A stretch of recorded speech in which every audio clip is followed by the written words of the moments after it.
Hello everybody. This is going to be my first YouTube video on this channel. I'm going to be creating a new one, kind of talking about some topics that I think are important to talk about right now.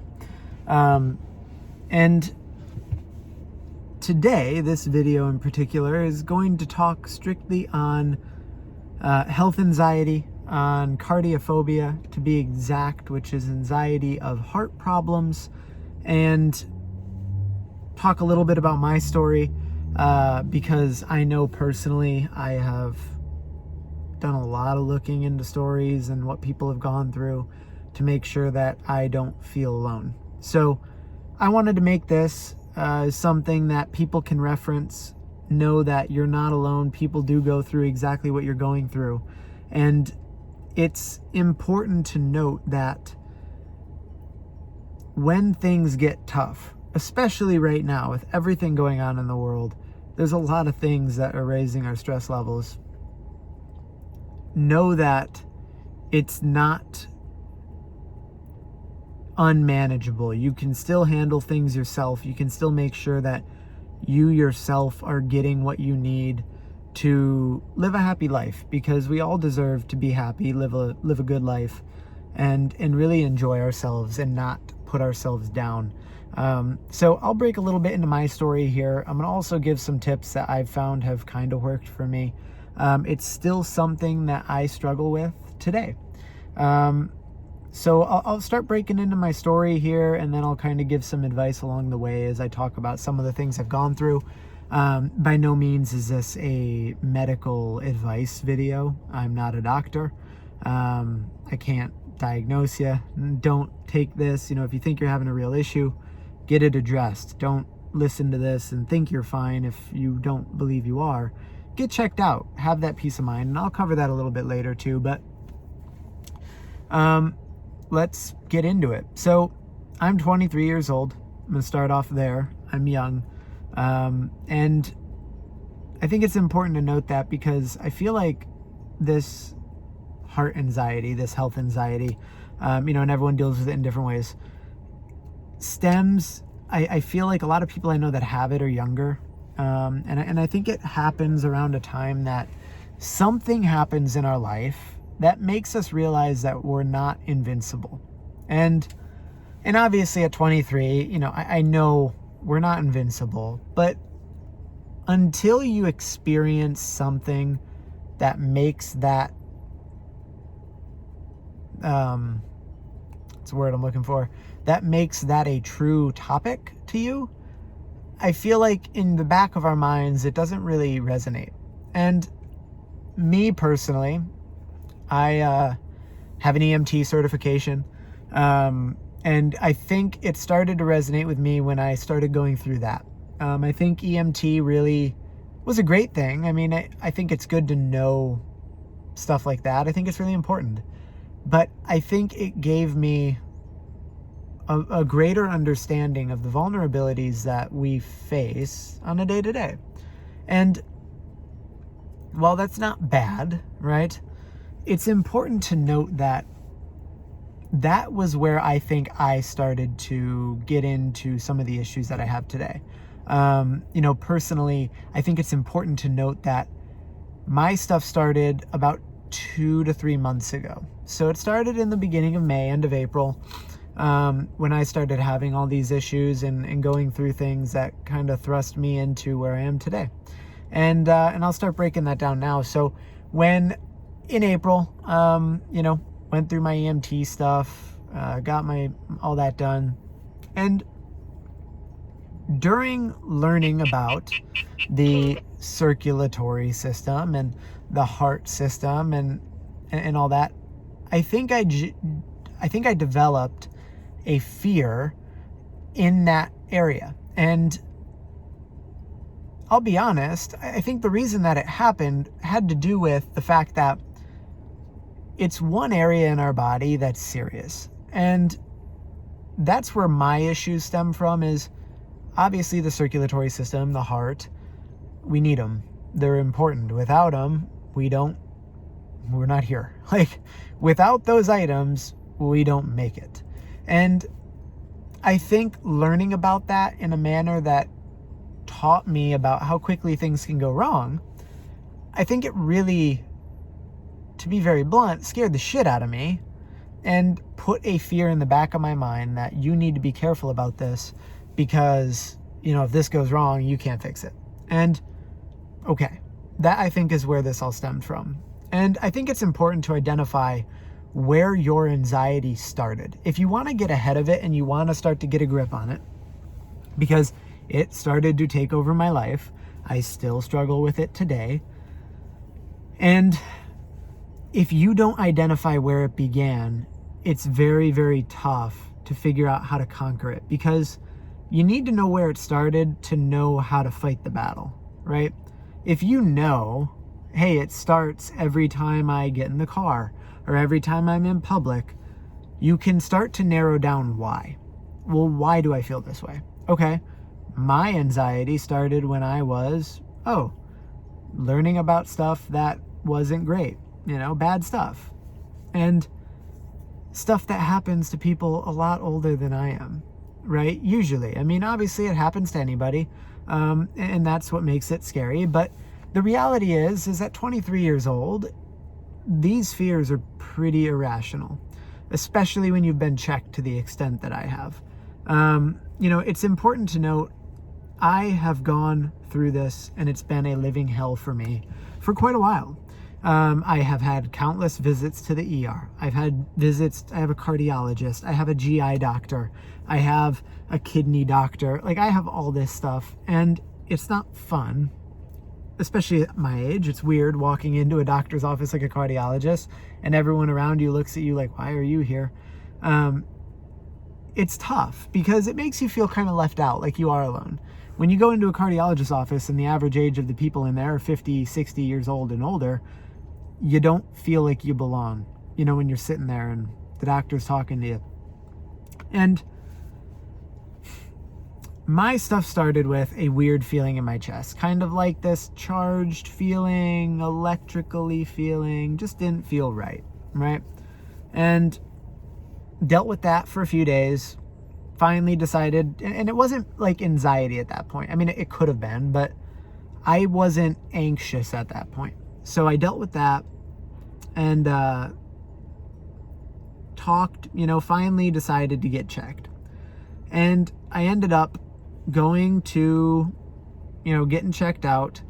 They put a monitor on me, and one of the people there thought that the monitor was a little off. It wasn't like dangerously bad or anything like that, but they looked at it and went, it's a little higher than it should be. Why don't you go to the hospital? That's what I would do. I'm like, okay. That's probably where all this started. Go to the hospital, get checked out. EKG looks normal. Blood work looks normal. Like, I have nothing going on that's out of the ordinary or that's crazy or bad. It was all 23-year-old testing. Like, you're healthy. Up until this point, I had been athletic. I worked out every week. I played ice hockey every week. And, I was physically active. Like, I had no issues working out. I had no issues skating. Nothing. So it's kind of weird that it came out of nowhere, right? And when I was told I was okay, cool, I moved on. Well, started to get worse. Then I had pain. Then I had the same feelings. Then I started to get nervous, right? Because then I started to go, well, maybe it wasn't the EKG we should be worried about. Maybe it's from something else. And I did what we shouldn't do. I got on Google. Google is a dangerous place. It's a great place, don't get me wrong, but it's a dangerous place. Google will lead you down a dark tunnel that will make you feel like you have anything under the sun. You can find your symptom for any ailment or disease or anything. And I started to Google, and that was a bad thing. Shouldn't have Googled. It was a bad choice. Looking back at it, I wish I didn't. I still do a little bit.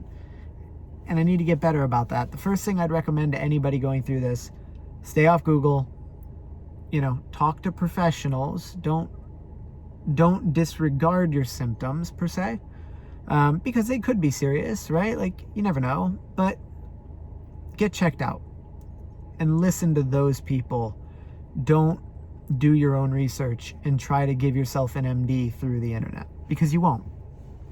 You'll just work yourself up and give yourself reason to believe that everything's going wrong. And so I did that, and it was bad. And then things started to get worse. Then I ended up in the ER again with this stabbing pain and, this weird sensation and all this stuff. And I had everything done. They ran CT scans on me. I had a CT angiogram at 23 years old. I had an EKG. I had blood work again. I've had a lot of stuff through those methods that they looked at me and went, okay, pulmonary wise, like circulatory wise, you're fine. I have no clots. I have no plaque buildup. I have no artery disease. I have no troponin. I have nothing. My EKG's normal. Like, nothing about what I was going through matched my symptoms. And okay, peace of mind. Great. Went home. Couple days later, everything was ramped up again, right? Everything started to get worse and worse. So I ended up at the ER again. More CT scans. I did an ultrasound. I did blood work. Everything looked normal. EKG's normal. CT scans are normal. Organs are normal. Blood work's normal. I had nothing. Like, nothing that they can find that's an emergency. And the more you get told that, and the more you get told we're not sure what's going on, the harder it gets, right? Like, because then you're like, well, is it in my head? Am I going crazy? Are they missing something? I've been there. If you're watching this video, you've probably been there too, because you clicked on it because of what it says. And it was hard. It was tough. Like, I'll admit it. Mentally, it was exhausting. And I think all of that built up into a true fear about everything going on. And finally, I saw a cardiologist. I had an echo done. So I've had an ultrasound of my heart. I've had more blood work. He's seen my CT scans. He's like all this stuff. Finally, we narrowed it down. Maybe it's GI. Maybe I'm having some GI issues. It can cause a lot of what I'm going through. Great. Go to the GI doc. I've had endoscopies. I've had all this stuff. Everything's normal. I have a little gastritis, little inflammation in my stomach. Turns out it was a quick fix with over-the-counter medication that, we're working on. And overall, it's tough because I never got an answer to this point about why I feel the way I feel, other than maybe I have an anxiety issue. Maybe I have an issue with dealing with this on a different level that's causing some of what I'm experiencing. And it's hard to tell yourself that because you don't want to feel weak and you don't want to feel like you're behind. Like, I know that. Been there, done that. It sucks. It's pretty shitty. And, long story short, I ended up at the hospital like 3 more times, right?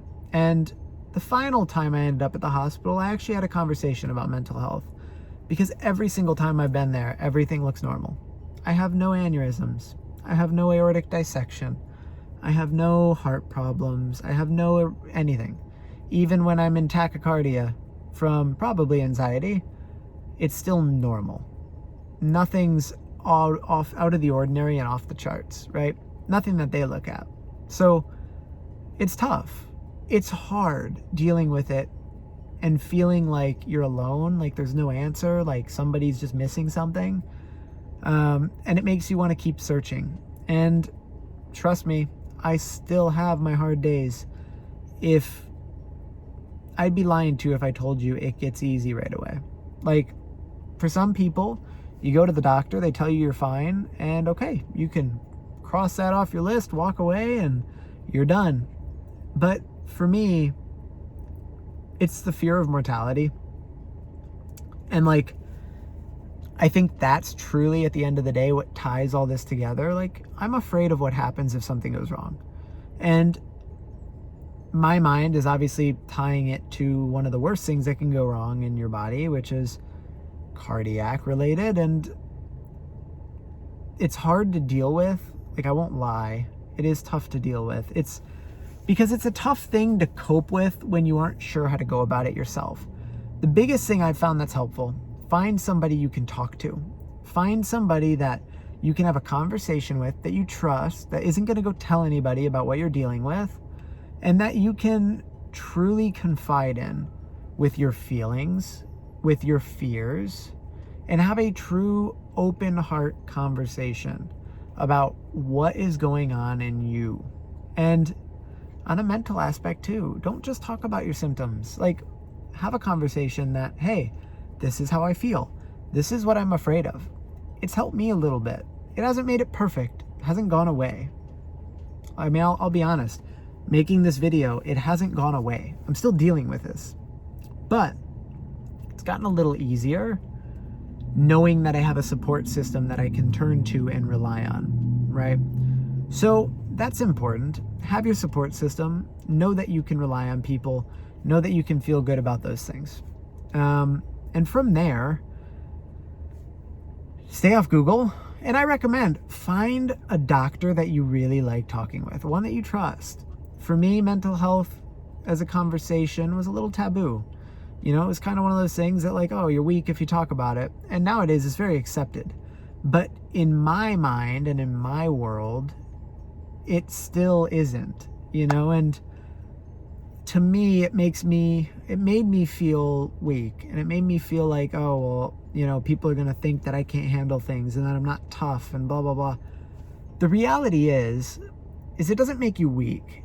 It makes you tough to be able to have that conversation with somebody you care about, or your doctor, and to let people know how you truly feel inside.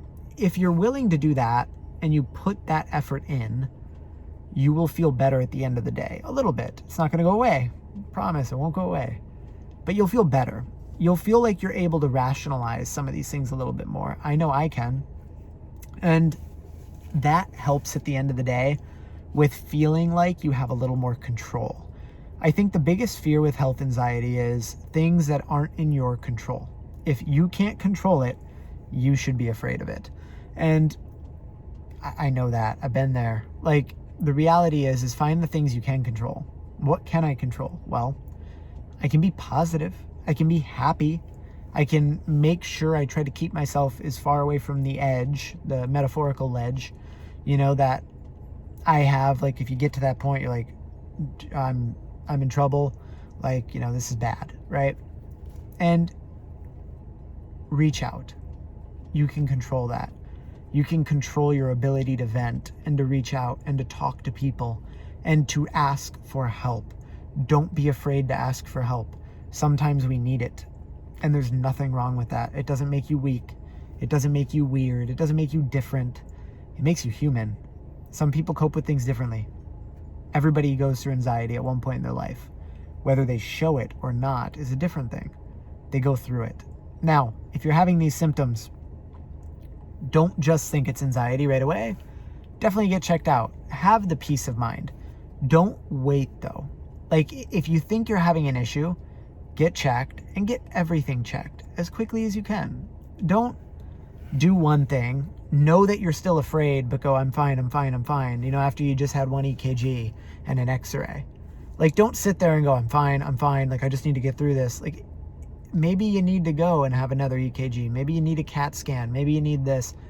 Do whatever you need to make sure that you have zero issues. Because once you know that you have zero issues and that you're completely healthy, then the mental recovery begins. Because until you get rid of any potential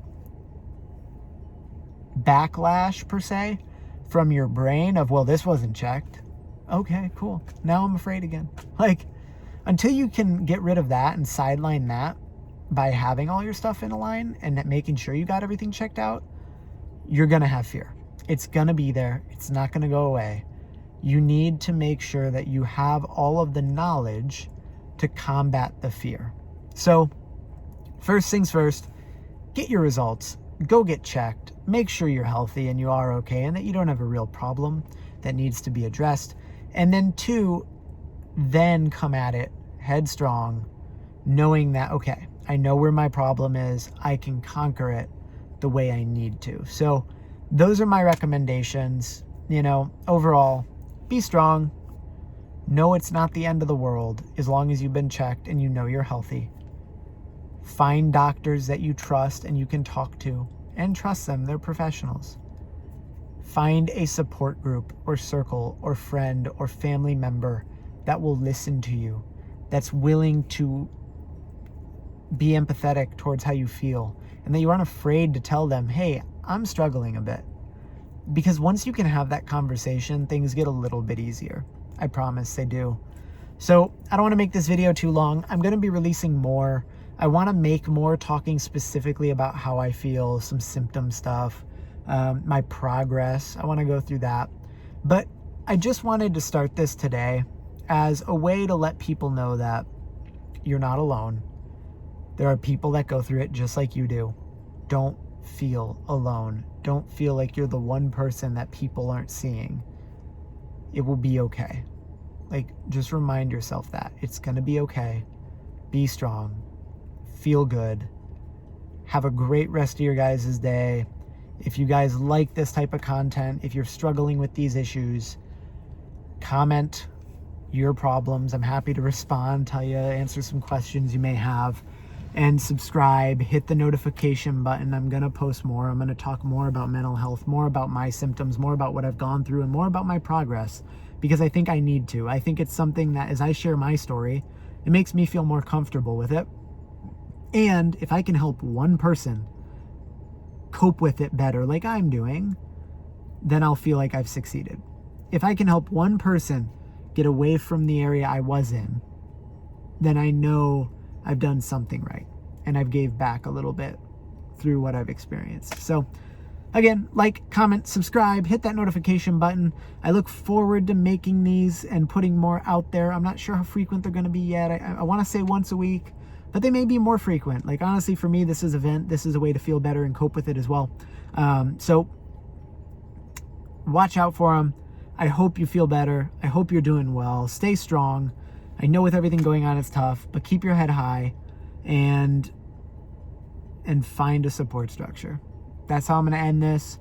Have a good rest of your day. Let me know if you have any questions, and I look forward to continuing this channel in this series to help other people get better. So have a good rest of your day. Bye.